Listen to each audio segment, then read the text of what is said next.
یہ کہانی شروع ہوتی ہے پہلگام اٹیک کے بعد، جس کا الزام انڈیا پاکستان پر لگاتا ہے کہ پہلگام میں جو شہری اور باہر سے آئے ہوئے لوگ مارے گئے ہیں جو کہ وہاں گھوم رہے تھے، وہ سب پاکستان نے کروایا ہے۔ اس کا حالانکہ ابھی تک کوئی ثبوت نہیں دیا جا سکا، یہ سب تو آپ کو پتہ ہی ہوگا۔ اس کے بعد پھر انڈیا کی طرف سے پاکستان پر پہلے الزام لگایا گیا، پھر انڈیا کی طرف سے ڈرون حملے کیے گئے پاکستان کے مختلف شہروں میں، جس کی تفصیل آپ کو بہت سے یوٹیوبرز نے بھی دی، ہم نے بہت سی خبروں میں بھی دیکھا، ہمیں پاکستانی نیوز چینلز نے بھی بتایا، انڈین نیوز چینلز بھی یہ خبریں دے رہے تھے، اور اس کے علاوہ انٹرنیشنل نیوز بھی یہ سب کور کر رہا تھا، جس کو ہم سب دیکھ رہے تھے آہستہ آہستہ کہ کیا ہونے جا رہا ہے، کیا سچویشن چل رہی ہے۔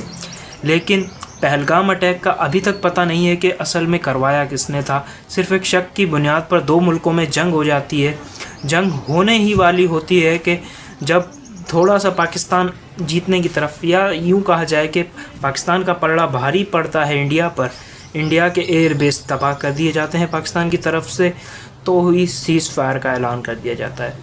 کیا یہ کوئی فلم کی کہانی چل رہی ہے؟ نہیں، بالکل نہیں، کیونکہ یہی ہے نیو ورلڈ آرڈر۔ دیکھا جائے تو پاکستان انڈیا کی آپس میں دشمنی کئی سالوں سے کروائی جا رہی ہے، جی ہاں، کروائی جا رہی ہے۔ اگر ہم ہسٹری ہی دیکھیں تو ہندو اور مسلم دونوں ایک الگ الگ قومیں ہیں، انہی الگ ہونے کی وجہ سے ان میں بہت سے اختلافات بھی تھے۔ ہم دیکھتے ہیں کہ بچپن سے ہی جیسے ہم بڑے ہوتے ہیں تو ہمیں انڈیا کے بارے میں یا انڈیا کے لوگوں کے بارے میں ایسا بتایا جاتا ہے کہ اگر وہ لوگ ہم سے لڑیں گے تو ہمیں ان سب کو ختم کر دینا ہے، پورے ملک کو ہی ختم کر دینا ہے۔ حالانکہ ہمیں بھی ایسا نہیں کرنا۔ ہمارے ملک کی جو کتابیں ہیں ان میں شروع سے ہی ہندو جتنے بھی ہیں ان کے بادشاہ وغیرہ سب کو ظالم دکھایا گیا ہے، اور اسی طرح ان کی بھی اگر لٹریچر اٹھا کے دیکھا جائے تو ان کے اندر بھی سیم یہی چیز ہے، ان کے ہاں بھی مسلمانوں کو ظالم اور بہت زیادہ ظلم کرنے والا دکھایا گیا ہے۔ لیکن کیا یہ سب ایکسیڈنٹلی ہے؟ کیا اس کے پیچھے کوئی مقصد، کوئی ایجنڈا کسی کا بھی نہیں؟ نہیں، ایسا بالکل بھی نہیں ہے۔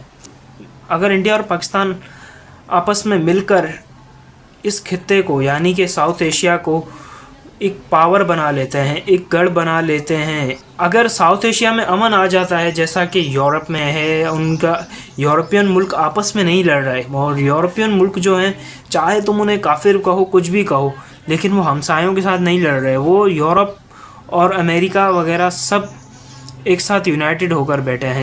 اگر دیکھا جائے تو ویسٹرن ورلڈ اور یورپ ایک ساتھ متحد ہو کر کوئی بھی عمل ہے، تو نیٹو میں بھی دیکھا جائے تو وہی ہے، پاور بھی انہی کے پاس ہے۔ تو وہ لوگ کیوں چاہیں گے کہ ساؤتھ ایشیا میں امن ہو؟ کیوں چاہیں گے کہ ساؤتھ ایشیا بھی انہی کی طرح، یورپ کی طرح پاورفل ہو جائے، تاکہ کل کو سپر پاور ساؤتھ ایشیا بن جائے؟ ایسا کبھی نہیں چاہیں گے۔ اسی لیے اگر ان لوگوں کو سپر پاور بننے سے، دنیا میں ان کے مقابلے میں آنے سے روکنا ہے تو آپس میں ہی لڑوا دو، جو کہ ہم دیکھ رہے ہیں۔ اگر ساؤتھ ایشیا کے ممالک آپس میں ہی لڑتے رہیں گے تو دنیا کی حکمرانی تو دور، اپنا وجود بھی کھو دیں گے۔ لیکن ہم لوگوں کو اس سے کوئی مقصد، کوئی مطلب نہیں ہے۔ ہم انڈیا، پاکستان، بنگلہ دیش، چائنا وغیرہ جتنے بھی ملک آپس میں ایک دوسرے سے اگر مل جائیں تو ساؤتھ ایشیا کو پتہ نہیں کہاں تک پہنچا سکتے ہیں، ترقی کروا سکتے ہیں۔ لیکن نہیں، یہ کون نہیں چاہتا؟ ویسٹرن ممالک۔ لیکن اس لیے ہم یہاں کھڑے ہیں۔